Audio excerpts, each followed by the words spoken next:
The dust cloud trailing behind the stagecoach dissipated into the scorching New Mexico air as it rumbled to a halt outside the makeshift trading post of Redemption Springs in the summer of 1876.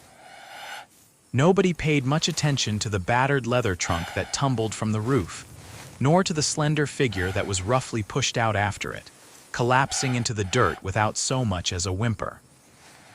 Nathan Harding pulled the brim of his hat lower against the harsh afternoon sun, observing the scene from his position on the porch of the general store.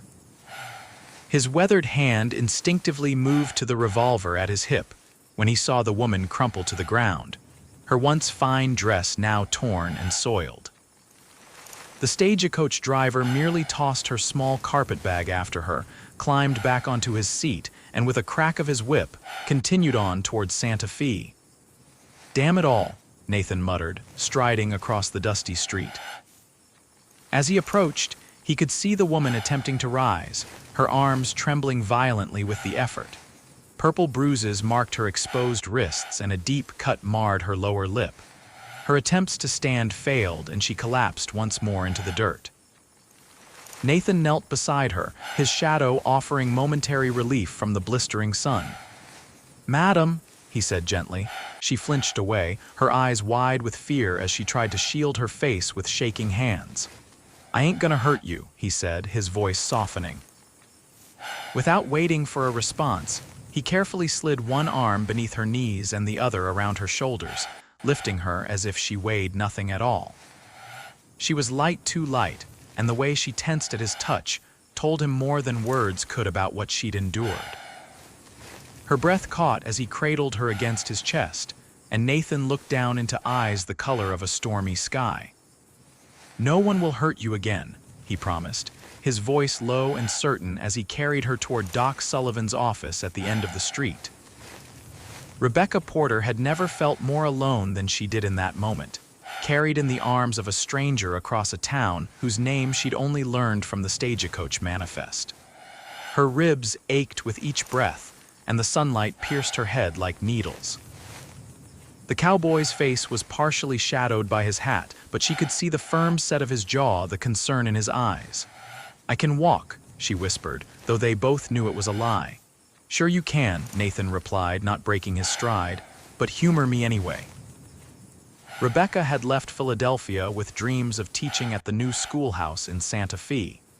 Her fiancé, Charles, had insisted on accompanying her west, promising adventure and protection. 2 days into their journey, she discovered the true nature of the man she'd agreed to marry. His charm had dissolved into drunken rage when she'd questioned his gambling away their travel funds. The beating that followed had been the first of many. "Almost there," Nathan said, nodding toward a small building with a hand-painted sign reading J. Sullivan, M.D. He shouldered open the door without putting her down. "Good Lord, Nate," came a gruff voice from within. "What have you brought me now?" Found her outside the trading post. Stagecoach just dumped her there. Rebecca felt herself being lowered onto a clean but worn examination table. The room smelled of carbolic acid and whiskey. The doctor was an older man with kind eyes and steady hands that belied his apparent fondness for the bottle. "I'm fine," Rebecca protested weakly. "I just need to rest." "She needs looking after, Doc," Nathan said, stepping back but not leaving. "I'll cover whatever it costs." "I can pay my own way," Rebecca insisted, though her reticule contained barely enough for a night's lodging. Charles had taken everything else before abandoning her to the stagecoach driver with instructions to drop the troublesome baggage wherever convenient. The doctor's examination was thorough but gentle. 3 broken ribs, extensive bruising, mild concussion, and dehydration, he concluded. "Who did this to you, miss?" Rebecca looked away. "It doesn't matter now." "It matters to me," Nathan said, his voice quiet but hard as steel. Rebecca studied him properly for the first time. Tall and broad-shouldered, with sun-darkened skin and eyes the rich brown of coffee. His clothes were worn but clean, and he carried himself with the easy confidence of a man accustomed to hard work and harder decisions. "My former fiancé," she admitted finally. He's long gone now, headed to California with what was left of my money. Nathan's expression darkened. Got a name, Nathan, the doctor warned. Let the law handle it. What law? Nathan scoffed. Marshall hasn't been through in 2 months. Please, Rebecca said. I just want to forget him. The doctor finished binding her ribs and mixing a powder for pain. She needs rest. Can't stay here, though. My wife's sister is arriving tomorrow, taking my spare room. The boarding house is full with those railroad surveyors, Nathan said thoughtfully. She can stay at my place. I've got a spare room. Rebecca stiffened. That's very kind, but I'll be in the bunkhouse with my ranch hands, Nathan added quickly. House will be all yours until you're back on your feet. I couldn't impose. You could try the saloon, the doctor suggested dryly. I'm sure those rooms are available by the hour. Nathan shot him a withering look. Not helping, Doc.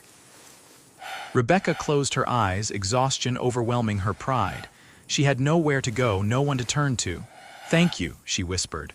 Just until I can find work. Nathan owns the largest cattle spread this side of the territory, the doctor said. Half the town works for him already. Sullivan, Nathan warned. The doctor smiled. Just providing context for the lady. An hour later, Rebecca found herself in Nathan's wagon, propped carefully on pillows the doctor's wife had insisted on sending along. Her trunk and carpet bag were secured in the back. The pain powder had dulled the worst of her discomfort, but each jolt of the wagon sent fresh waves of agony through her body. Nathan kept the horses at a gentle walk. Not much further, he assured her, noticing her pallor. Double H Ranch is just beyond that ridge. As they crested the hill, Rebecca gasped. Sprawled before them was a vista that took her breath away. A large, well-built ranch house stood proudly amid several outbuildings, corrals, and a bunkhouse. In the distance, cattle grazed on green pastures fed by a winding stream. Mountains rose majestically in the background, still capped with snow despite the summer heat. It's beautiful, she said. Nathan's expression softened with pride. Built most of it myself. Started with nothing but a claim and 20 head of cattle 8 years ago. You've accomplished a great deal, Rebecca said sincerely. Had my share of setbacks, he replied, guiding the wagon toward the main house. Range war nearly wiped me out in 72. Drought almost finished what the rustlers started in 74. Yet you persevered. Nathan glanced at her, a hint of a smile touching his lips. Ain't much choice out here but to keep going. The house was larger than it had appeared from a distance, with a wide veranda wrapping around 3 sides. Inside, Rebecca was surprised by the comfortable furnishings and touches that spoke of care curtains at the windows. Books on shelves, a piano in one corner of the main room. My mother's, Nathan explained, following her gaze to the instrument. Never could bring myself to part with it after she passed. Do you play? Rebecca asked. About as well as a bear with mittens, he admitted with a self-deprecating chuckle. I taught music in Philadelphia before deciding to come west. Nathan led her to a bedroom at the back of the house. The space was simply furnished but clean, with a bed, dresser, washstand, and a small desk beneath a window that overlooked a kitchen garden. It's not fancy, he said, suddenly appearing uncomfortable, but it's quiet. It's perfect, Rebecca assured him. I don't know how to thank you. No need for thanks. Rest up. My housekeeper, Mrs. Fenton, comes by 3 times a week. She'll be here tomorrow to help with whatever you need. That night, lying in the unfamiliar bed, Rebecca listened to the sounds of the ranch settling for the night. She could hear distant laughter from the bunkhouse, the occasional lowing of cattle, the whisper of wind through the cottonwoods outside her window. For the first time in weeks, she felt safe. The next morning brought Mrs. Fenton, a no-nonsense widow in her 50s who arrived with fresh bread and a determination to fatten Rebecca up.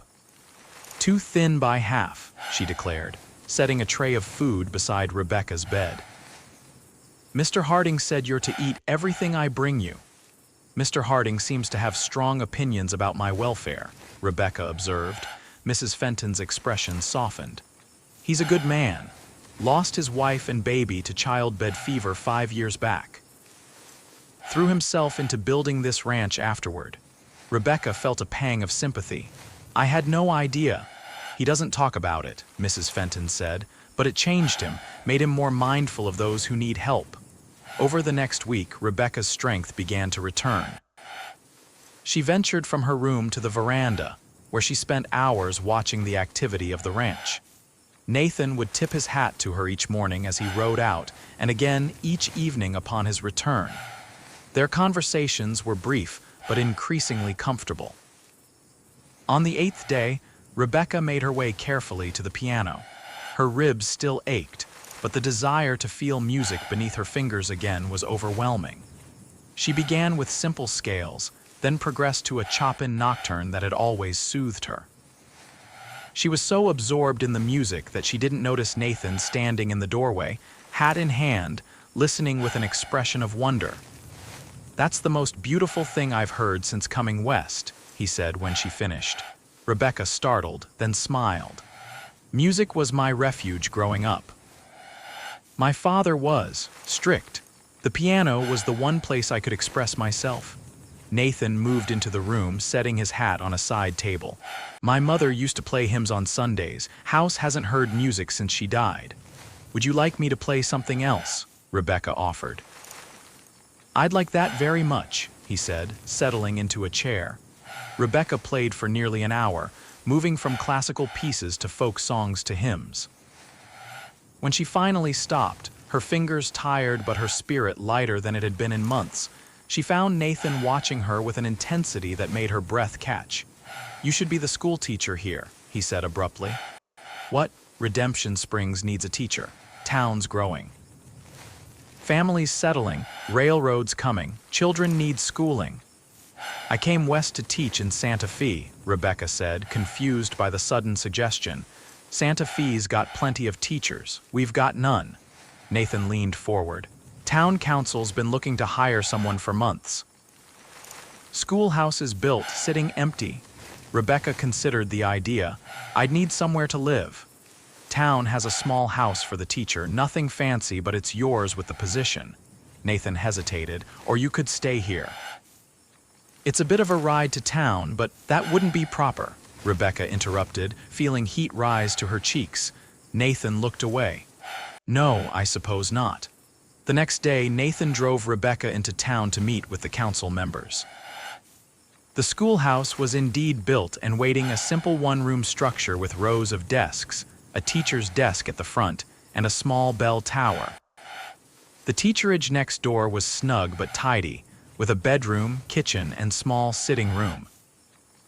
The council consisting of the general store owner, the saloon proprietor, and surprisingly, Doc Sullivan hired her on the spot. School would begin in 3 weeks, giving her time to prepare and fully recover. "I'll have your things brought from the ranch tomorrow," Nathan said as they left the meeting. Rebecca felt an unexpected pang at the thought of leaving the Double H. "Thank you for everything you've done." Nathan merely nodded, his expression unreadable.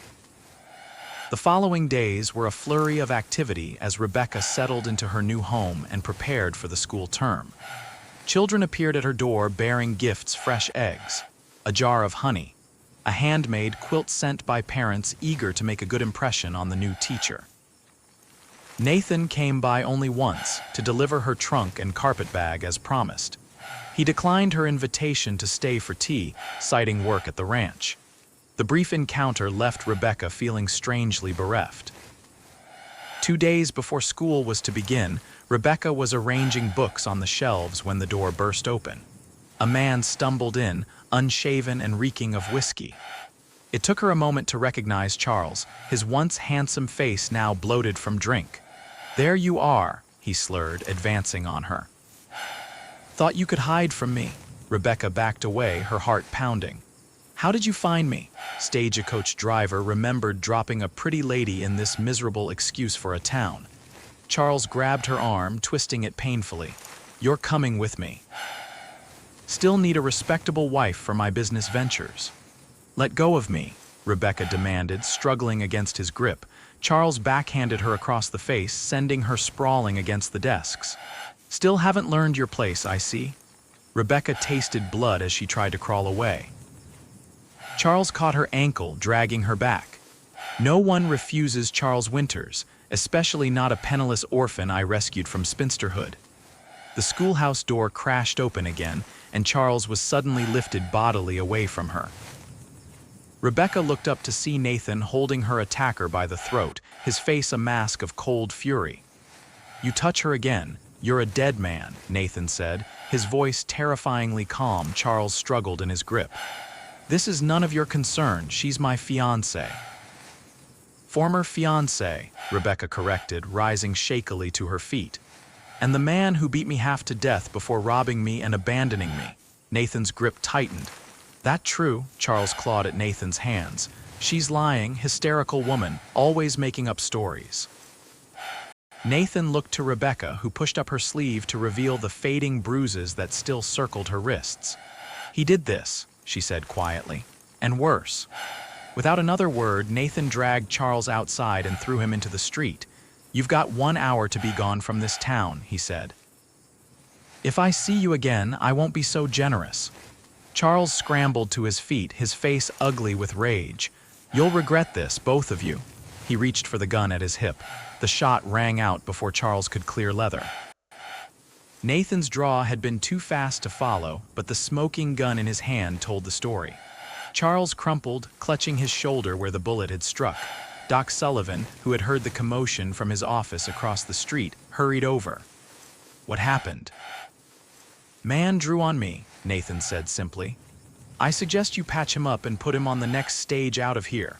The doctor nodded, summoning help to carry the moaning Charles to his office. Nathan turned to Rebecca, holstering his weapon. "Are you hurt?" "Just shaken," she said, though her cheek throbbed where Charles had struck her.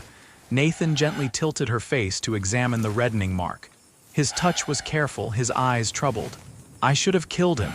"No," Rebecca said firmly. "You're not a killer." "I've killed before," Nathan admitted. "During the war, afterward protecting what's mine. This is different." "Is it?" Nathan asked softly. "Because the thought of him hurting you makes me want to drag him back and finish the job." Rebecca placed her hand over his. "Thank you for stopping him." "For keeping your promise." Nathan looked confused. "What promise?" "The day we met. You said no one would hurt me again." Something shifted in Nathan's expression, a vulnerability behind the strength.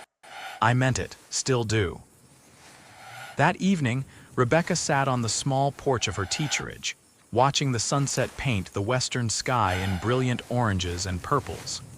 The day's events had left her drained but oddly clear-headed. Charles would be gone by morning, sent away on the eastbound stage with a bandaged shoulder and strict warnings never to return. She heard the approaching hoofbeats before she saw the rider. Nathan dismounted in front of her house, tying his horse to the hitching post before approaching the porch. "Came to check on you," he said, removing his hat. "Doc said Charles left on the afternoon stage. Won't be bothering you again." "Thank you." Rebecca gestured to the empty chair beside her. "Would you like to sit?" Nathan hesitated, then took the offered seat. They sat in companionable silence for several minutes, watching the last light fade from the sky. "I've been thinking," Nathan said finally. "About what you said, about propriety."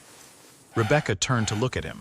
"Oh, I'm not a man who speaks flowery words," he continued, staring straight ahead.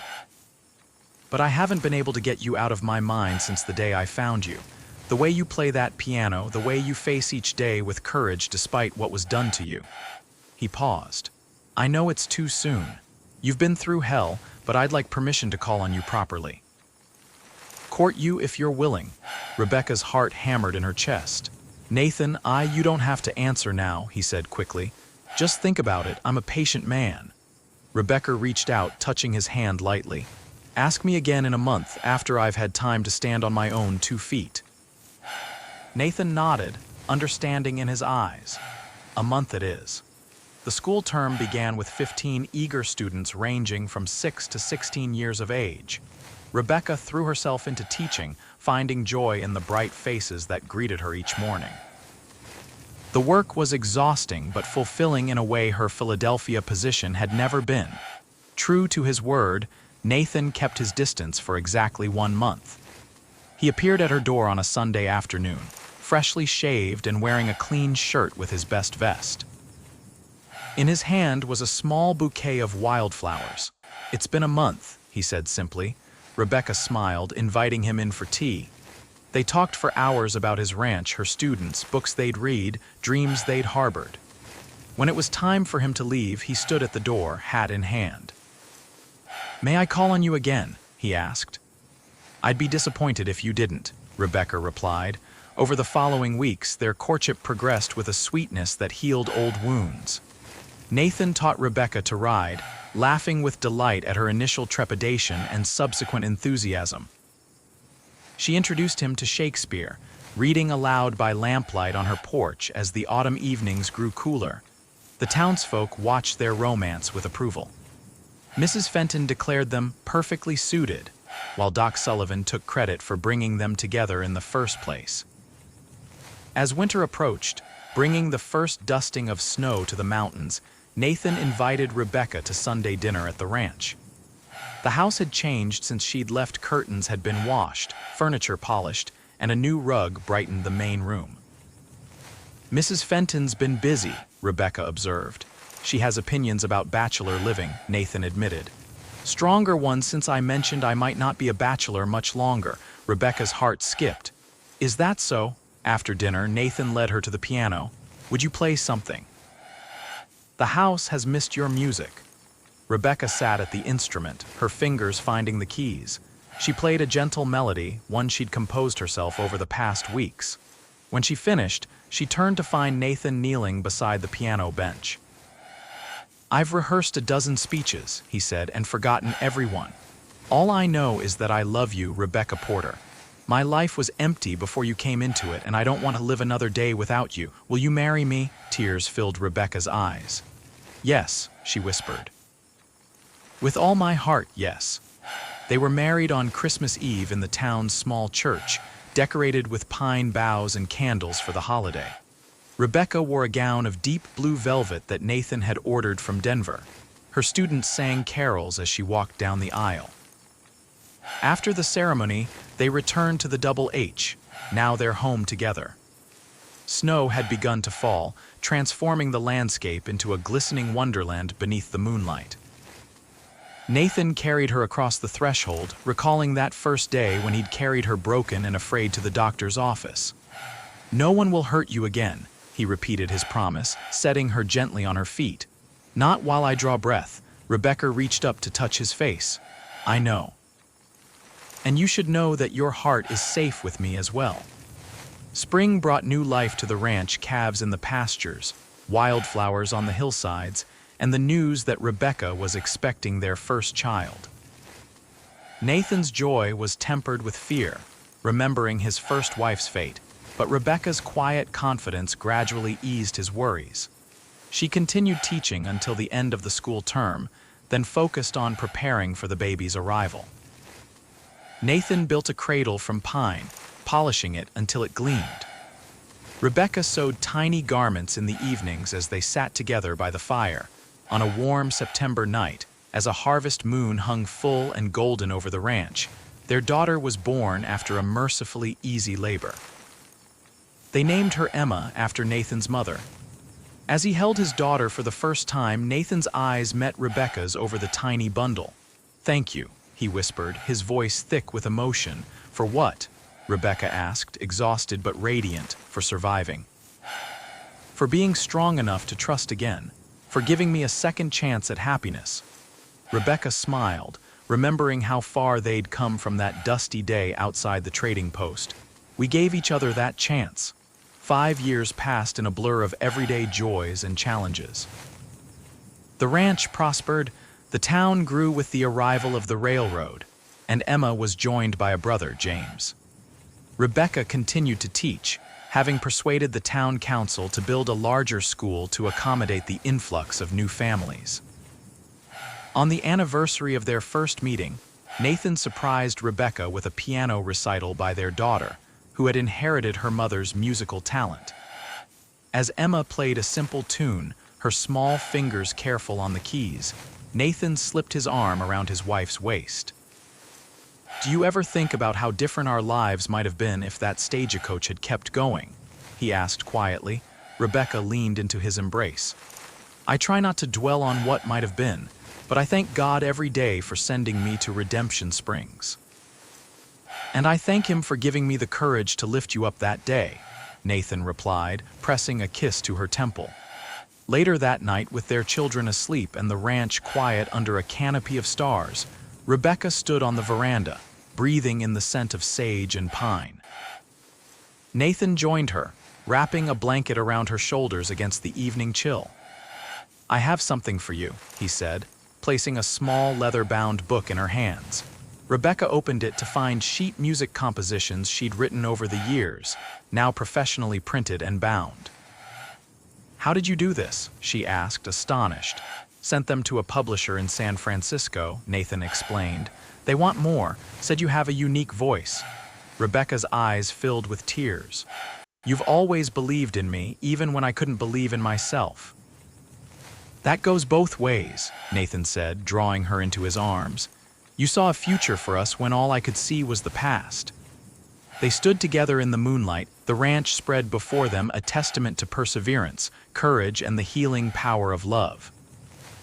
From the brutal beginning of their story had blossomed something beautiful and enduring, as vast and promising as the western sky above them.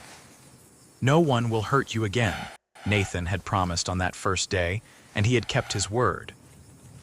But more than protection, he had given Rebecca a home, a family, and a love that had transformed both their lives.